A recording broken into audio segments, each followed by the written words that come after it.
ಮೈಸೂರಿನಲ್ಲಿ ದಸರಾ ಹಬ್ಬದ ವೇಳೆ ಬಲೂನ್ ಮಾರಾಟ ಮಾಡೋಕೆ ಬಂದಂತಹ ಅಪ್ರಾಪ್ತ ಬಾಲಕಿಯ ಮೇಲೆ ಅತ್ಯಾಚಾರ ಮಾಡಿ ಹತ್ಯೆ ಮಾಡಿದ ಘಟನೆ ಸಂಬಂಧಿಸಿದಂತೆ ಈಗ ಬೆಚ್ಚಿ ಬೀಳಿಸುವಂತಹ ಸಂಗತಿಯೊಂದು ಬಯಲಾಗಿದೆ. ಪೊಲೀಸರ ವರದಿಯ ಪ್ರಕಾರ ಈಗ ಕಾರ್ತಿಕ್ ಎಂಬ ವ್ಯಕ್ತಿ ಮದ್ಯಪಾನ ಮಾಡಿಕೊಂಡು ಬಾಲಕಿಯನ್ನ ಅತ್ಯಾಚಾರ ಮಾಡಿ 19 ಬಾರಿ ಚಾಕು ಇರಿದು ಹತ್ಯೆ ಮಾಡಿದ ಘಟನೆಯೊಂದು ಬೆಳಕಿಗೆ ಬಂದಿದೆ. ಬಾಲಕಿಯ ಮರಣೋತ್ತರ ಪರೀಕ್ಷೆಯಲ್ಲಿ ಈ ಭೀಕರ ಘಟನೆ ದೃಢಪಟ್ಟಿದೆ. ಆರೋಪಿಯು ಬಲೂನ್ ಮಾರಾಟ ಮಾಡುವಂತಹ ಬಾಲಕಿಯನ್ನ ಹತ್ಯೆ ಮಾಡಿದ್ದಾನೆ.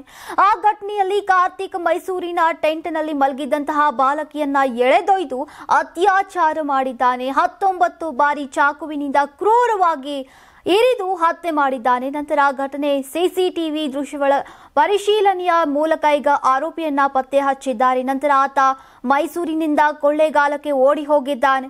ಕಾನೂನುಬದ್ಧ ಕಾರ್ಯಾಚರಣೆಯಲ್ಲಿ ಕೊಳ್ಳೇಗಾಲದಲ್ಲಿ ಆತನನ್ನ ಬಂಧಿಸೋಕೆ ಹೋದಾಗ ಕಾರ್ತಿಕ್ ಪೊಲೀಸ್ ಕಾನ್ಸ್ಟೇಬಲ್ ಮೇಲೆ ದಾಳಿಯನ್ನ ಮಾಡಿ ಪರಾರಿಯಾಗೋಕೆ ಯತ್ನಿಸಿದ್ದಾನೆ. ಆ ಸಮಯದಲ್ಲಿ ಕಾರ್ತಿಕ್ ಮೇಲೆ ಗುಂಡು ಹಾರಿಸಿ ತಕ್ಷಣ ಆರೋಪಿಯನ್ನ ಪೊಲೀಸರು ಬಂಧಿಸಿದ್ದಾರೆ.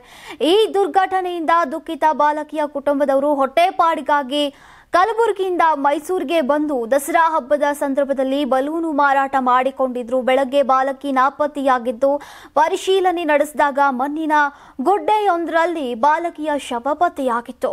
ದೇಹದಲ್ಲಿ ಬ್ಯಾಡ್ ಕೊಲೆಸ್ಟ್ರಾಲ್ ಜಾಸ್ತಿ ಆದಾಗ ಹಾರ್ಟ್ ಅಟ್ಯಾಕ್ ಆಗೋ ಚಾನ್ಸಸ್ ಜಾಸ್ತಿ. ಇತ್ತೀಚೆಗಂತೂ ಸಿಕ್ಕಾಪಟ್ಟೆ ನ್ಯೂಸ್ನ ಕೇಳ್ತಾನೆ ಇದ್ದೀವಿ. ಸೊ ಬ್ಯಾಡ್ ಕೊಲೆಸ್ಟ್ರಾಲ್ನ ಕಮ್ಮಿ ಮಾಡೋದಕ್ಕೆ ಉತ್ತಮವಾದ ಆಹಾರ ತುಂಬ ಇಂಪಾರ್ಟೆಂಟು. ಜೀನಿ ಸ್ಲಿಮ್ ಯೂಸ್ ಮಾಡಿ.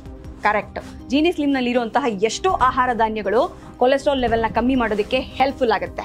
ಸೊ ಹೆಲ್ದಿ ಆಗಿರಿ, ಜೀನಿ ಸ್ಲಿಮ್ನ ಯೂಸ್ ಮಾಡಿ.